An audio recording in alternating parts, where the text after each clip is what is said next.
Just outing him. Jack, get away with it though. Okay. Jack, Ellen is not going to let you get away with that. She don't let me get away with anything. Lerone, I'll give it another 30 seconds. Get going. It's very nice to see everyone. Yeah, it's so wonderful, wonderful. Hey, Howard. Hey, Maureen. Hey, Lenore. Okay. Hey, Barry. Good to see you. Okay, well, I want to welcome everybody to this ongoing series, which is a wonderful partnership of the Associated Baltimore Jewish Council, the Israel Insight Forum, and our friends at the Interagency Task Force. So thank you for joining us today. And it's a continuation of the series entitled The 21% as we consider and address the complexities of minority rights in Israel. So today I am happy to introduce again our moderator and host, Lerone Shom, and she is the executive director of the Interagency Task Force. And I just want to again thank her and her amazing team that this has been one of the most popular series because of the content, but also for the incredible individuals that we've met and hearing and sharing their stories. So thank you. So with that, I will turn it over to you officially. Thank you very much. Hello, everyone. Thank you, Jeffrey. It's been a pleasure to partner with the Insight Israel Forum and the Jewish Federation of Greater Baltimore. It's wonderful to see everyone. As Jeffrey said, this series aims to bring leading speakers from Arab society in Israel to share insights into multiple aspects of the realities of Arab citizens of Israel and the issues and concerns that characterize Jewish-Arab relations in the country. In the previous two events, we looked at first the complex identity of Arab citizens in the balance of Israel's Jewish and democratic commitments, and the second, how the coronavirus is playing out in Arab communities. Both events had threaded in them a strong focus on socioeconomic development as a central issue, both to the status of Arab society and for Israeli society as a whole and for its Jewish-Arab relations. So today, focused on high tech, we're jumping straight into the core of Israel's economic engine to look at where Arab society, where Arab citizens fit into the startup nation story and what horizons it offers both for Israeli society as a whole and for a shared society between Jewish and Arab citizens. We have with us an extraordinary speaker, and we're so lucky to have him, Mr. Imad Telhami, a businessman, entrepreneur, and venture capitalist whose own story parallels the development of the high-tech industry in Israel and its impact on the world of work as we know it. As CEO of Delta Galil, founder of Babcom Centers, and now partner in Takwin Labs, an incubator focused on Arab entrepreneurs in high tech, Imad has dedicated his life and career to quality jobs, to creating quality jobs in the Israeli periphery, to expanding access to high tech careers for Arab citizens, and fostering a new generation of Arab entrepreneurs who can be a vibrant part of the startup nation. Before he shares a story, I'm going to take a few minutes to give some data and background about high tech integration, and hopefully I'll really be able to do this very quickly. And then hand it over to him. So a few stats. Today, the high-tech industry in Israel, this juggernaut, employs about 9% of the Israeli workforce in skilled positions. Of these, roughly 3.5% come from Arab society. That's a little more than 4,000 people. While this number is small, considering Arab society makes up 20% of Israel's population, or 1.7 million people, it is nonetheless more than 10 times the rate of Arab citizens in high tech from just 10 years ago. Since 2008, there have been major efforts underway to improve access for Arab citizens to pursue high tech careers. This is seen as a win-win for Israeli society, for Arab society, for the high tech industry. Israeli high tech has a chronic shortage of skilled domestic personnel, and the potential to reach into a young and creative Arab population means meaningful careers, social mobility, and access to Arab-speaking markets without having to send jobs abroad. But the barriers to Arab integration are really, really high, into high tech are really high, from access to relevant education and training, language barriers, lack of soft skills, and you may be familiar with the closed hiring networks that characterize the industry, and not to mention access to capital and mentors in the industry, because so much hiring in Israel happens through personal networks, people who know each other, and if there's not enough professional and social networks between Jews and Arabs are often not part of these networks. While initiatives to address these gaps have been effective over the last 10 years and are scaling further, especially in the realm of employment, the pinnacle of the industry, its startup ecosystem, still has some of the lowest Arab representation. Fewer than 0.5% of Israeli startups have an Arab founder. Though, as you will hear today, the potential, the social and economic impact of having more Arab startup entrepreneurs is profound. And on this note, I will leave it to Mr. Telhami to share both his story that will lead into the meaning of and what brought him to dedicate bringing more Arab entrepreneurs into the scene. Thank you very much. Please take it away. Okay. Thank you, Liron. Thank you, Jeffrey, for inviting me. And hello, everyone. As Liron said, I'm Imad Telhami. I'm a Christian Arab, live in a Druze village in the Carmel Mountain. So I am a minority within a minority within a minority, and this is my strength. I did study in a very early stage to become industrial engineering, because my father wanted me to focus on engineering and mainly in textile in that time, many years ago. And I finished my study earlier. I've been 22 years old because we don't go to army. So I studied immediately after my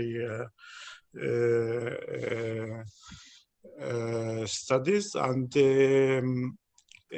what happened that I say I am always lucky. One of the things that I see always that I am a real lucky person. Whatever I do is turn out to work for my favors. And all my life it's been, you will see my story and you will see how lucky I am and how things are working for right for me.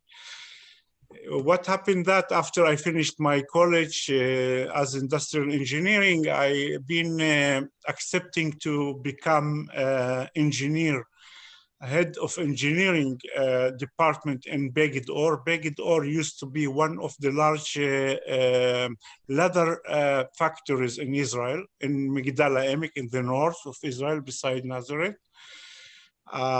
Because the CEO of this factory, he became to be as a CEO, lately, and he knew me as a student, and I was a smart student, and he loved what I'm doing, and he knew me already. I did some projects with him, with the other factory.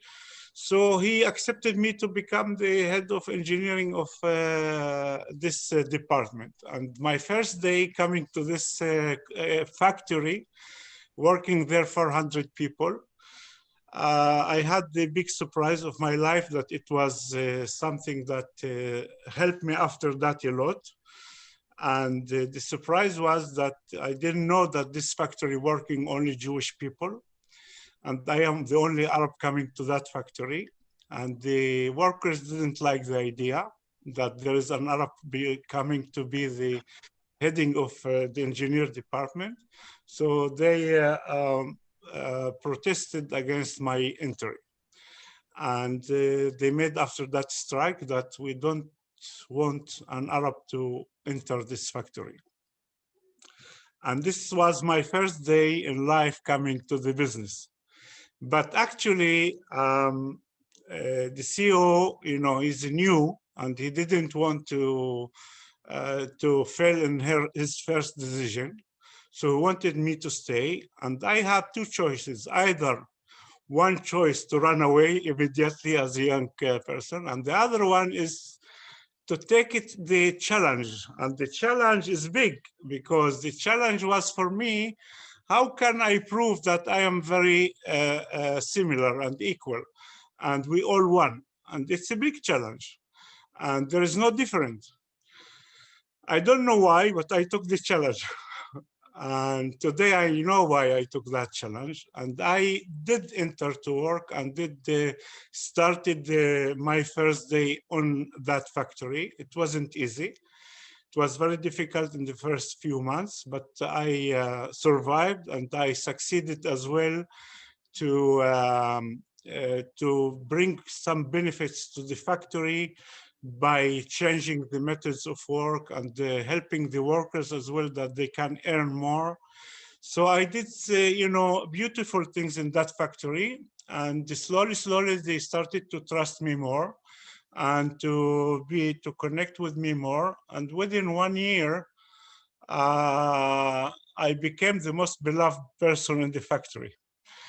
And everyone was invited me to his home and to come to visit and to see them, and started to gain friends. So it was like it was difficult and easy in the same time, because I learned so much, and I learned more after 2.5 years when I decided to leave this factory, because the CEO went to a company called Delta Galil. I don't know if you know the name. It's one of the largest underwear manufacturers worldwide. That Dov Lautman established this company years ago. And when I decided to leave to go to Delta, they asked to make another strike, but this time not to let me leave. So so it was like a big surprise for me that or big lesson, I will say, because for me this is the biggest lesson in my life, that it's work being together as Arab and Jews is very simple. All what we need is to be close together. We must be working together. We must be learning together. Let's be together, that's all. Because when we are together and we breathe the same, eat the same, feel the same, do the same, so, then we understand that there is no difference. We all one. It's not like, we can imagine that the other side in a black box, that he's the enemy or he's, I don't know, a wizard or whatever. So, so this for me was the biggest lesson in life, that till today, all what I'm been doing, it's keeping that in my mind, that this is my agenda for life. So I went to Delta, and Delta Galil, I found a person there called Dov Lautman, that is one of the most amazing people that I met in my life.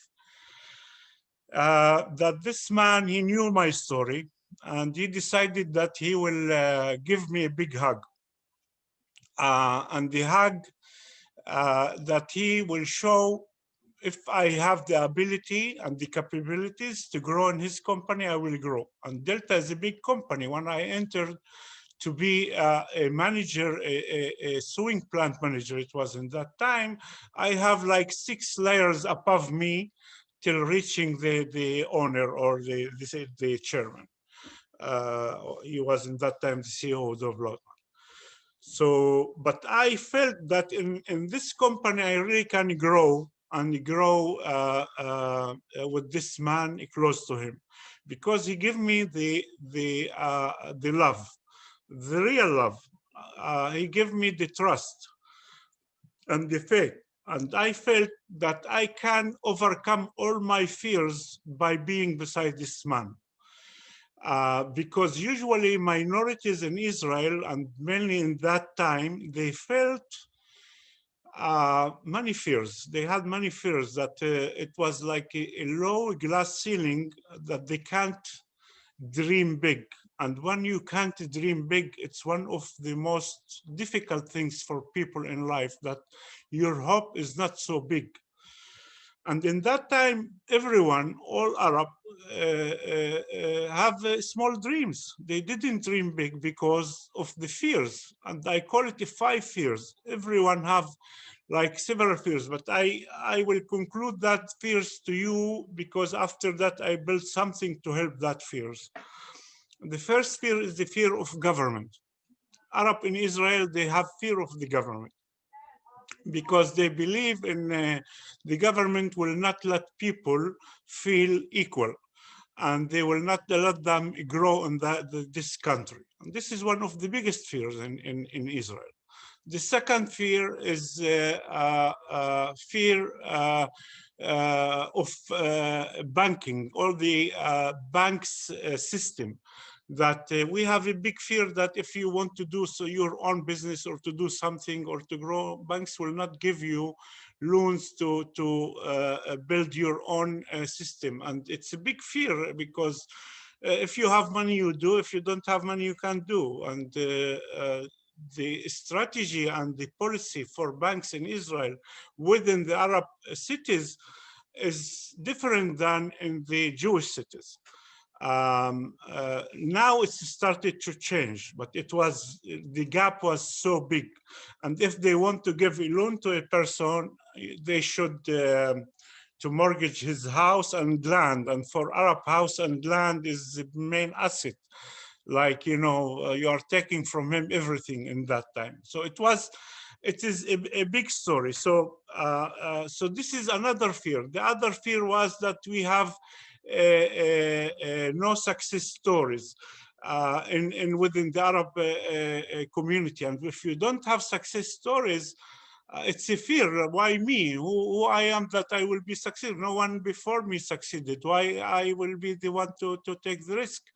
The other fear, and this is one of the biggest fear that I usually put it the number 1 for the Arabs, is the fear of failure. Fear of failure is a huge fear, because within the Arab community, they think that if I fail, I can't succeed again. And everyone will be laughing at me, and everyone will be looking at me as a failure. And people, they don't take risk because they have a fear of taking risk and doing and succeeding in something big. So the dream will carry on to be small, and the fear is of failure is there in the mind within the Arabs more than any other cultures. It's everywhere, the fear of failures, but mainly within Arab, it is something unique. So I had all that fears in that time when I started, and Dov Lautman, with his love and with his trust and faith, he let me feel strong and let me feel that I can dream big and that the sky is not the limit. And this is how I started to grow, by feeling the freedom beside him, to grow and to be me, to be Imad, to be the person that I can give my maximum. And I succeeded to help and to do so much things in Delta that slowly I've been growing a layer after layer. I've been there 25 years. And the last 7 years, I become the number 2 person in the company, managing the whole company worldwide. I used to employ 35,000 people in 15 different countries, and supplying underwear to the top brands worldwide, America and Europe mainly. We worked to Victoria's Secret, to Calvin Klein, Polo Ralph Lauren, Tommy Hilfiger, JCPenney, Targets, most of the chains and brands. The same thing in Europe. And this is what I've been doing, you know, for many years. Usually, when people ask me, "What is your skill?" I say, "I understand in 2 things: people. I understand people, and underwear." So this is the 2 things that I am professional with.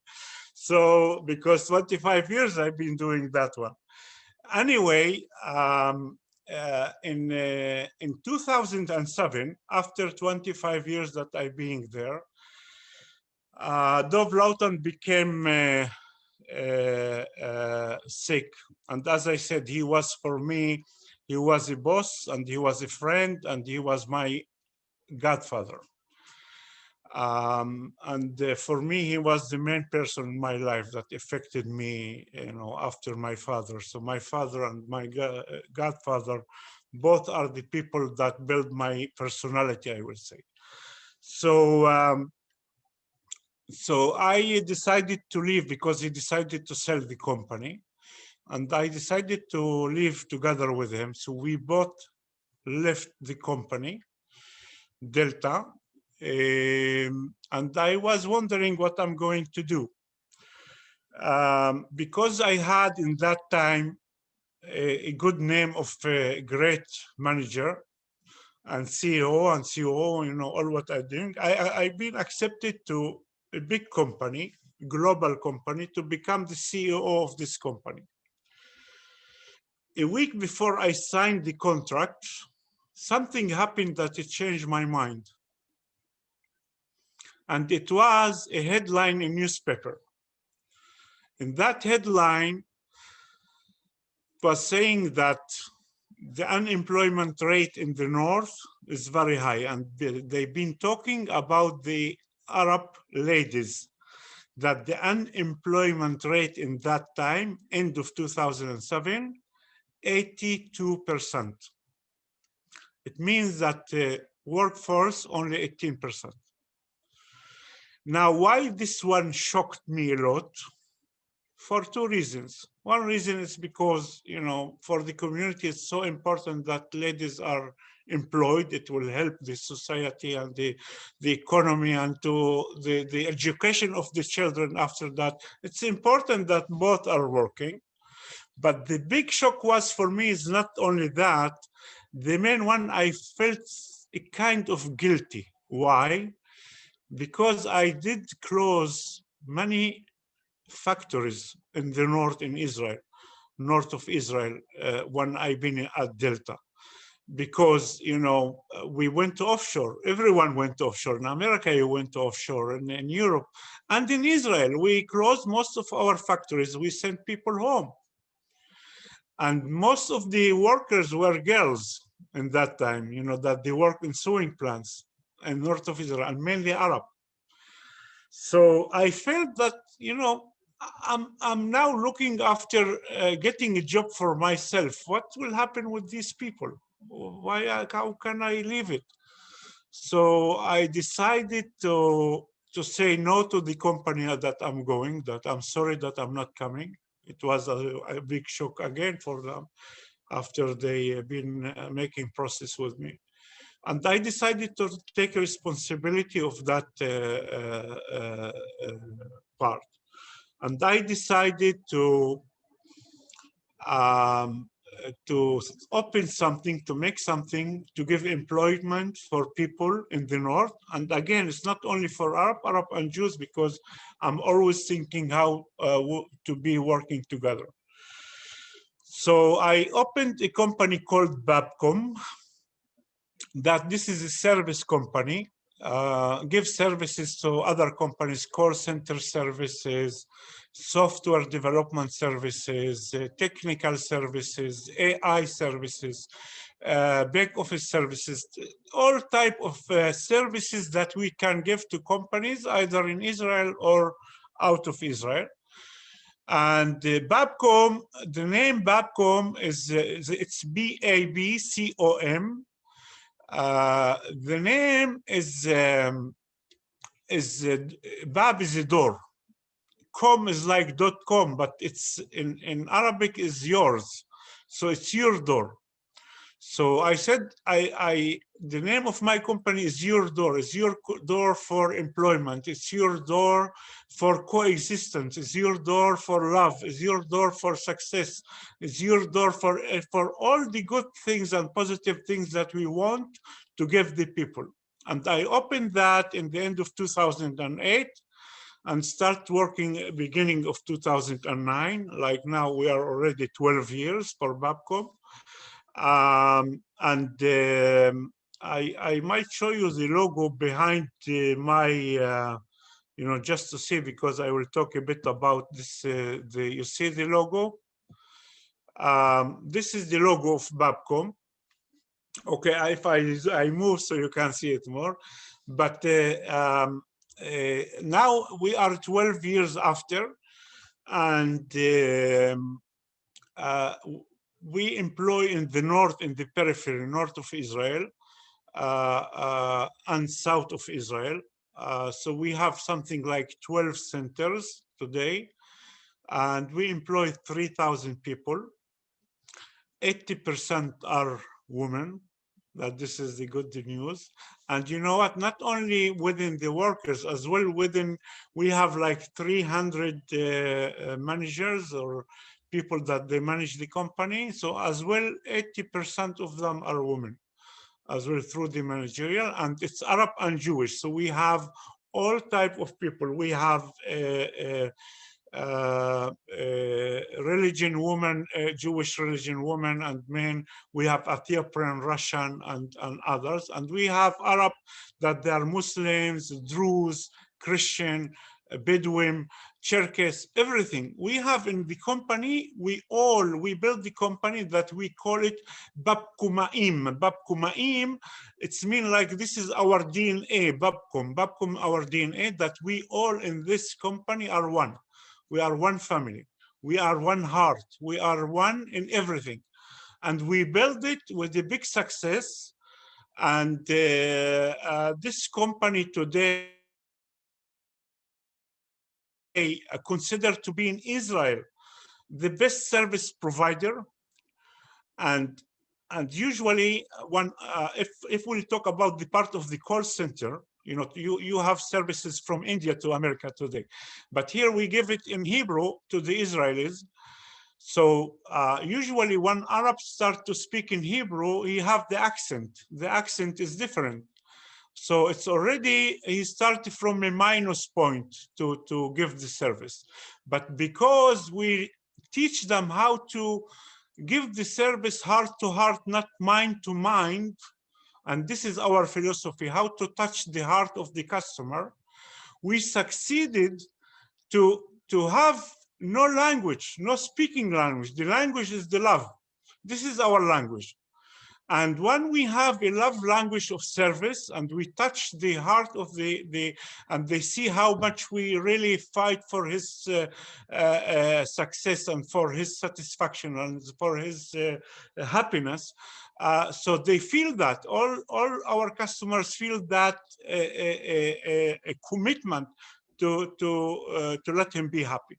And this is why we became to be today the best service provider by touching the heart of our customers. We talk about with 2 million people every month.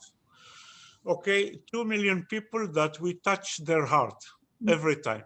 And So that's amazing, and I hate to bring it down from inspiration to technical, but this is also a doorway to tech careers and social mobility. What you're talking about is having hired thousands of people in the textile industry and now creating in the north and 12 centers all around Israel that are gateway for people looking for a very different type of careers, basically moving mostly Arab women, but also Jewish, into opportunity for the future of work through the heart. So you want me to carry on with Takwin? Okay, what I will say is, Babcom is as well a call center services and software services. We have engineers as well that they give services to the high-tech company. But if I will carry on after Babcom, not after, still Babcom still exists, but in 2014, I came and I said, why we don't have more companies like Babcom that give employment to people, and mainly in the high-tech industry. And then I remember the 5 fears that I spoke about. And I found out that most of the Arab community in Israel, they are not part of the Israeli high-tech and the startup nation that we call it, 20% of that country are not involved on the startup nation. I started to learn why is that, and I found that the 5 fears is one of the main reasons. There is other reasons. There is, objective reasons and subjective reasons. I'll not talk about the objective reasons that we are not in the army and they're not in 8,200 and we are not in the security part. So this is, of course, not helping us to be in the part of the as a startup nation. But the subjective reasons is what is related to us, and this is the fears that we have a fear to dream big. So I decided to do something, and I decided to build something that help people to start to build their own businesses and companies, and to let them come over their fears. And I built Takwin. Takwin in Hebrew, in English, is Genesis, the beginning. And when I started to think how I built this incubator and fund to invest in people and to help them to be their babysitting and the mentor and the advisor and the consultant and the investor and the incubator, we decided to be everything for every Arab entrepreneur that we believe in. So Jaime Perez, the son of Shimon Peres, loved this story. And he said, listen, I want to be your partner. You have Pitango. Pitango is one of the large VCs in Israel. And he said, Imad, I want to be your partner. Then Ariel Margalit, that he have JVP in Jerusalem, he said, Imad, I want to be your partner. Let's do it together. Now, Jaime and Ariel are competition, they don't work together. Each one is separately. So I had the problem who to choose. I said, I don't know to choose. I have a problem to choose. I want both together. I convinced them to be together with me, and 3 of us built Takwin. I'm the chairman of Takwin. And we invested in 8 companies that they are very successful companies today. 7 of them are successful. One we decided to close lately. But 7 are very big companies that they are really making a change, like one with the autonomous cars that that it's a new technology. Most of the companies now looking at this technology, and it's a company that we started with it with the $1 million equal of value of this company today is more than 100 million, and it might be 1 billion and more for a guy from Jerusalem that he came with the idea, and we helped him to build that company, as is very successful, and he employed like 70 engineering in his company now. And it's one of the stories. The other one is a company related to the Bayot Keshev V'Rikuz, how you say that? ADHD problems, that they do it instead of taking medicine, so they Ritalin or others. So he made it as with the game that can help you to concentrate with something you put on your head that affect the mind and your brain, and it help you to come over it. And it's very successful company now. It's in America and everywhere, started to be really successful one. So we have many technologies now that we invested, and it became like a nice story in the country. That we help people to build their own companies and to succeed. And because of this success, we decided now to build the bigger one, Takwin 2, $100 million, the fund will be, to help not only Arab entrepreneurs, because my learning was that all these 8 companies, at least 6 of them, we found that it will become more successful if we put Jewish entrepreneurs together with the Arab, and they both work together for the same goal. The results will become better. So my learning, sorry? I'm wondering if you can pause on this for a minute and speak about what you learned about the startup ecosystem and access of the startup ecosystem to Arab society when you first started, and what barriers Arab citizens have to overcome to become entrepreneurs, and what it looks like when you have success stories in Arab society. Yeah, it's a great question because actually we don't have ecosystem. There is no ecosystem within, as I said, if an Arab entrepreneur will go to Jewish VC in Israel, no one will accept him. And they did try to go before they came to Takwin. Then they came to Takwin to show it. Why? Because we have no ecosystem from the school. At school, you know, they don't learn how to reinvent and how to become, to build their own company. In school, they learn in the Arab community how to succeed in examination and to get marks. That's all what they learn. They don't learn any other things. They don't. When they finish school, you ask them a few questions about how things are running. They don't understand. They don't understand what means taxes. They don't understand what it means to build the company, how you do that. And comparing to the Jewish school, you can see that there is a big gap. Because people, when they finish in Jewish, as a Jewish school, the same age, 18, I'm talking about 18.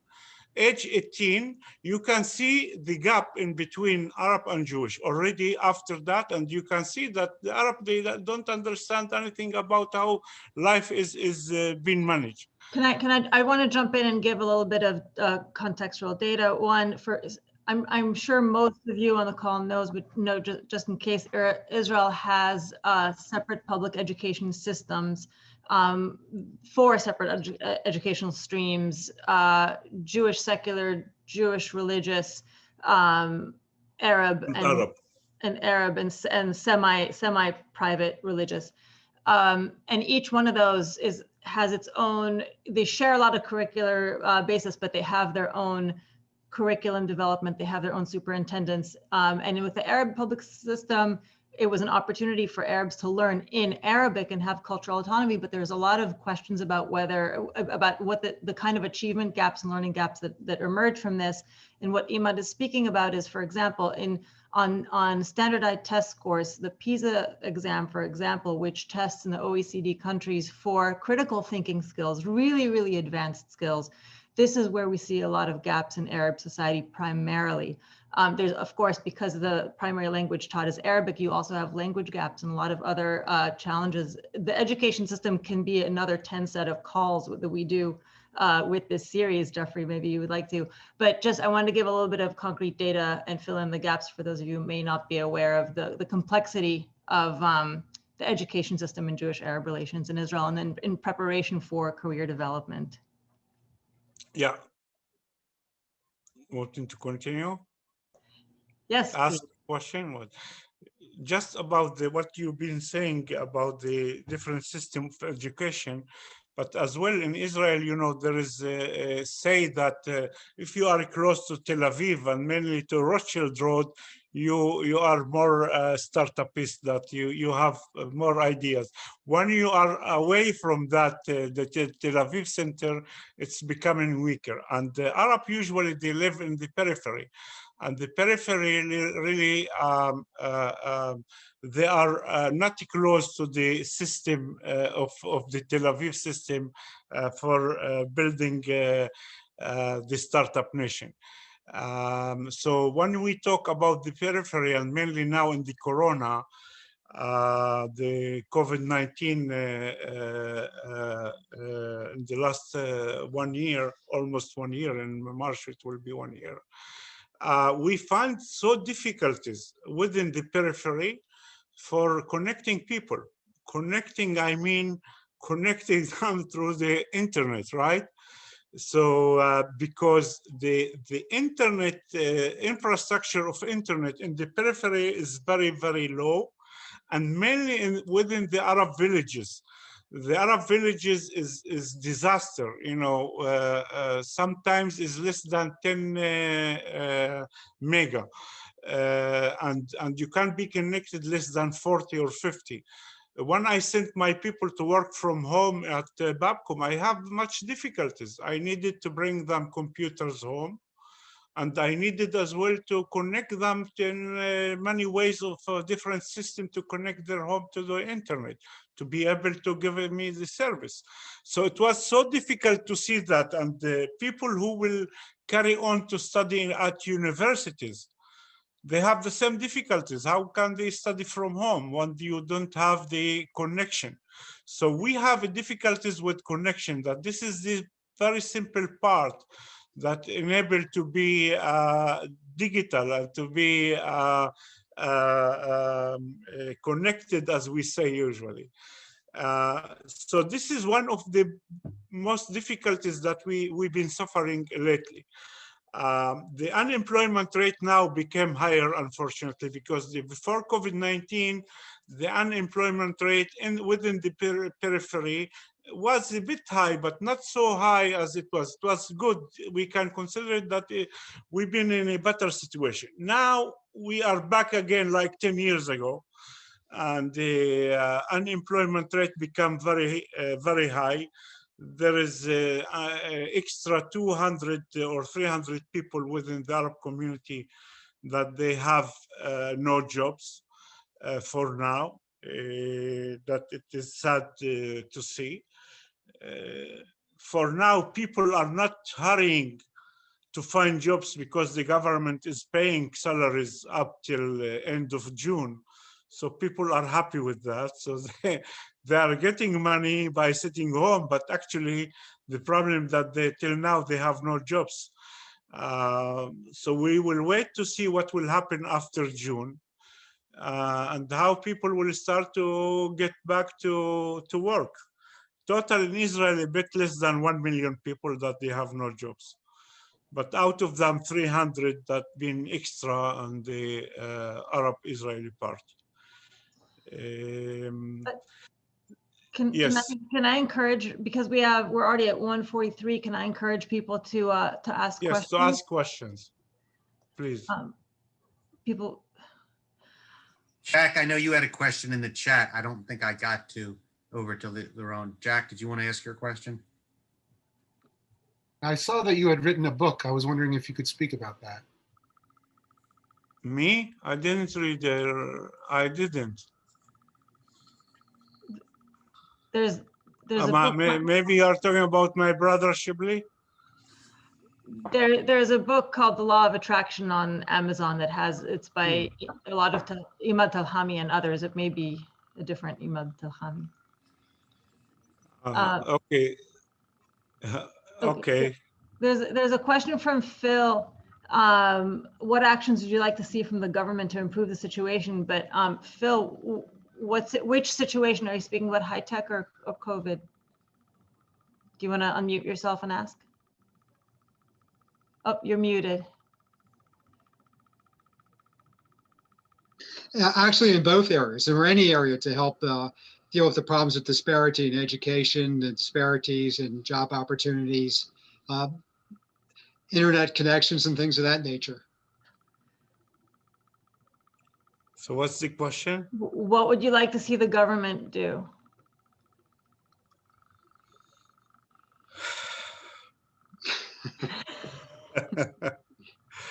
It's a good question. Yesterday, Jeffrey, we spoke about politicians. I said, first of all, I'm not a good speaker. I'm a good doer, and I run far away from politics. I don't want to get involved. They tried so many times to take me to be in one of the other parties, but I said no, because I am not a politician. But actually, all what we need is really that the government will give the opportunities to the periphery and to Arab to to feel that they are equal, and we are not equal, and mainly after the national law that that it is makes everyone more more upset and having that fear, as I said, fear of government, that it will let us as well always think that we can't dream in this country the same as Jewish. So if you ask me what is the main thing, is we must do something to give people the confidence that they can feel equal and they can dream the same as Jewish in the same country. This is the thing, and this is the difficult, I know it's easy to say it, but it's difficult to do it. But this is the most important thing, because if you don't have a hope, you can't succeed. If you don't have a big dream, you can't succeed. And when you have the fear, you already have the limit of thinking big. When we met in 2015, when you were just starting Takwin, you spoke about the impact that an Arab exit from a startup, somebody that broke through the ceiling, made a big exit, showed would open the horizons for young Arabs. Now you have 7 successful companies valued at over $100 million. You've made Arab high-tech millionaires in Israel. Can you speak about what the cascading effect of this is on the society? Yeah, you are totally right, because my dream was that to have success stories and exits for hundreds of millions and maybe 1 billion and more. And it will happen, I promise, because we are in the right track, because we see now the success of the companies. It didn't happen yet, but people know about it. Let's say imagery, this is the autonomous cars company. Everyone already knows about it in Israel, and it's a famous company, imagery, and they know it's a success one. So it's there, but it's not, didn't break the ceiling yet. We are waiting to see, something will happen, and we hope within short time to see that success, because we need to bring such success stories. This is all about. Till now, unfortunately, no Arab entrepreneurs make a big exit. Unfortunately, we can see every 2 or 3 every week in Israel that the great exits having in that regards, and we never heard about any Arab. So what about the entrepreneurs that come to Takwin? Can you speak about the difference between an Arab entrepreneur and a Jewish entrepreneur, somebody who's just starting, who has an idea? Plus, Rita wants to know if it's Shibli Tilhami, who's your brother, the political scientist at UMD Maryland. Shibli Tilhami is what? My brother. Is that your brother? The one, yes. the UMD Maryland professor? He's my brother. That's your brother. Yes, very well done. So yeah. Can you? You live in Maryland. So your family, you're in your second home state here. Would you speak a little bit about the difference with when a young Arab person has an idea for a startup and comes to you? What's the difference between how far they've been able to take this on their own compared to a I will tell you, first of all, in Takwin, what we had, people that they came to Takwin, they had great ideas, and they are people with the bright on their eyes that we can see it, and with passion, and we are looking at passionate people, because this is how we choose people, with their commitment, passionate, and the experience and the idea that they have. But unfortunately, when they come to present their idea, we can see that actually their ideas is still and very early stage. We didn't do a right study. We didn't see the competition worldwide, the potential, the business plan. They have, you can feel compare it to Jewish person that he come to that with the far more built as idea. And to see the Arab, you can see that there is a big gap between them. We knew that, usually we can tell them, no, you are not accepted because of that. But we decided, because this is our, we built Takwin to know how to have this compassion to them and to train them, to help them and to accept them. So we started to teach them how to do it. So we helped them at the beginning how to build it, how to do it, and we asked them go and come back and go, come back. And slowly we built that within 1 year till they become more equal to as an idea. And this is how, after that, we accepted them to become part of Takwin. Today we can see that people already more understandable. The entrepreneur of today are better. Why? Because there is far more high-tech engineers that they working in the big companies in Israel, like in Intel, in Facebook, in Google, Apple, Samsung. They work within the companies. There is already many Arab are in computer engineering, that they work on the high-tech industry. When they work there, they already have open mind that they see how the world is being managed.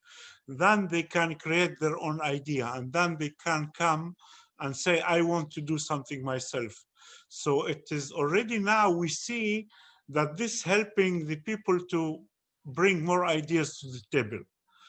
And already now, Takwin 2, we started to see that there is hundreds of people are asking us to start to look after and to see their ideas. So it's changing. It's a process. Thank you. I have, there's a question that dovetails exactly into what I wanted to ask you next as well. When Takwin started, one of the biggest points that struck me was the opportunity to reach into the Arab-speaking market. That the Arab-speaking market and the internet, the technology market, was one of the fastest growing but least populated in terms of technology and platforms, and that there was an opportunity for export, for tapping into the domestic capacity of the Arab society in Israel to reach these markets. Now, Ellen asks, what effect do you think the Abraham Accords might have on your companies? There have been these normalization agreements. How does this affect your vision, the sense of horizon for the economic opportunity to tap into the Arab cultural and linguistic abilities of the Arab? תרגמי רגע לעברית. כן. אם אני יכולה לתרגם לעברית.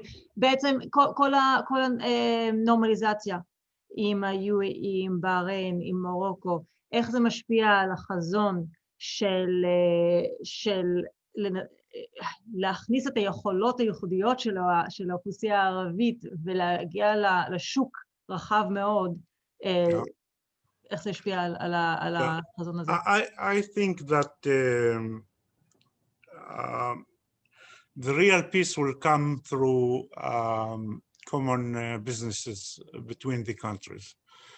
Economy is so important for the building better peace. We knew that already when I've been at Delta, and I built the biggest factory in Egypt in that time, until we became the largest exporter for textile in Egypt. We've been 11% of Egypt export at Delta. And we've been the largest employer in Jordan. And we have seen how much the government being hugging us on there, either in Egypt or in Jordan. When I've been visiting Jordan and Egypt, the ministers and sometimes the prime minister, and once the king as well, they've been hosting us in Jordan because they knew that we are doing very well things. The same thing in Egypt. So we have seen how much is important to build bridges through economy and to help each other. So when I knew that, after I built Babcom and I decided to start to work in Emirates before the peace process, I'm already there 2.5 years. And we've started to build as well common businesses together to connect people, Jewish and Arab, together through that businesses. That I build now a company that I'm connecting people through the businesses and between the countries. And now when the peace is started, everyone can go on to do this business. But I see that actually this is the future. The future is building building a mutual vision and goals for doing things together. Then people will start to be connected far more deeply and better than just to say it's a politic peace. It's not, we don't need politics for peace. We need, doing things together and to give mutual benefits that everyone feel that it is a real win-win situation. Okay, and if we know how to build the win-win situation, is great. For Arab community in Israel, it's a huge opportunity. Why?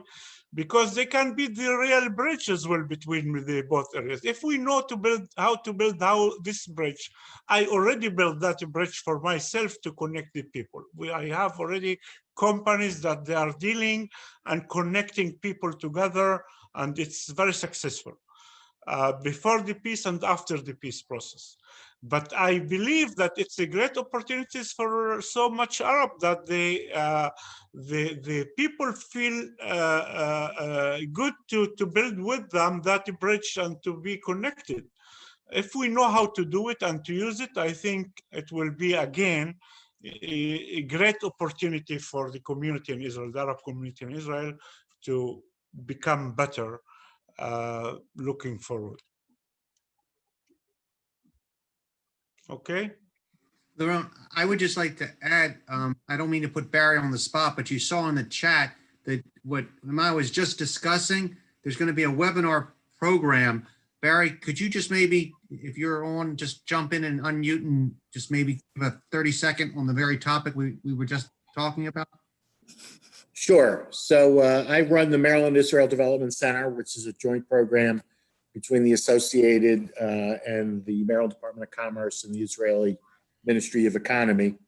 So we're doing a webinar at 11 a.m. our time on January 27th called The Abraham Peace Accords, a Catalyst for Business with Israel, UAE, Bahrain, and beyond. And it will have Jonathan Medved, who is the founder and CEO of Our Crowd, a large investment fund. He has a new investment partner in the UAE that's head of investment for them in the Gulf region. And then we also have Senator Cardin, Ben Cardin speaking. So we'll have the Israeli, the Gulf, and the American perspectives on that. So it'd be love for you to sign up. It's free. Go to our website, look under events, and you'll find the. Great. What time is it? What time? Well, it's 11 a.m. our time. It's kind of a funny story. We've lined up partners, all the U.S. Israel Chambers of Commerce and several international Israel Chambers of Commerce. So we have people. 6 p.m. Israel time and 8 p.m. 8 p.m. Right. It starts at 8 a.m. in California. It works its way. Then we have people, California, Arizona, Chicago, East Coast, London, Paris, Israel, UAE. So it's 11 o'clock. Okay. Still in the same day. That's good. Yeah. Hopefully it's all synchronized. Thank you, Barry. Thank you very much. Thank you, Barry. I'll turn it back to you and Imat to wrap up. Yeah, I think we only have 1 minute. I think a lot of people are really interested in the coexistence, shared society potential of the work that you do. And I think it's impossible to sum up. There's Imat Elhami, venture capitalist, entrepreneur, shared society proponent, philanthropist, and then there's Takwin. So maybe in the last 45 seconds, if you can speak about how you see you as well as Takwin promoting shared society. I know that there's overlap, but it's also separate. Your vision and your commitment to promoting shared society through business and otherwise in Israel. If I have 40 seconds, all what I will say that my philosophy, and this is what I want you to understand, that our power is that we are together, me and you are stronger together. And I want you to understand, we are stronger when we are together. I always say we succeeded in everything we are doing because of diversity and not despite diversity. And I'm proving that as a system. I build a system, and I build it's not a patent, but it's like a way of proving that how we are together when we are together with a harmony and love, and we are working in the right environment, we can achieve better results. Because if we take the right things from each different culture and bring it to the table together and aiming for a one goal, we can reach it and achieve it better. And this is, I'm proving that in everything I'm doing today, when I'm putting people together, that we are together stronger, we are together better, we are together faster, we are together more clever, we are together a big winner. So let's be a winner. And this is what we want. We want to be a winner. We are winner together. And this is my philosophy. Harvard Business School decided to start to teach. They are starting to teach about my philosophy. Already, this is the third year on the business school for the MBA. And this is my philosophy, and I prove it everywhere. If anyone wants from me this proof, I can do it especially for him, how that working. So thank you very much, and thank you for listening. And if people want to learn more about Takwintu and get involved, how would they do that? I can send, you have the presentation. Mm-hmm.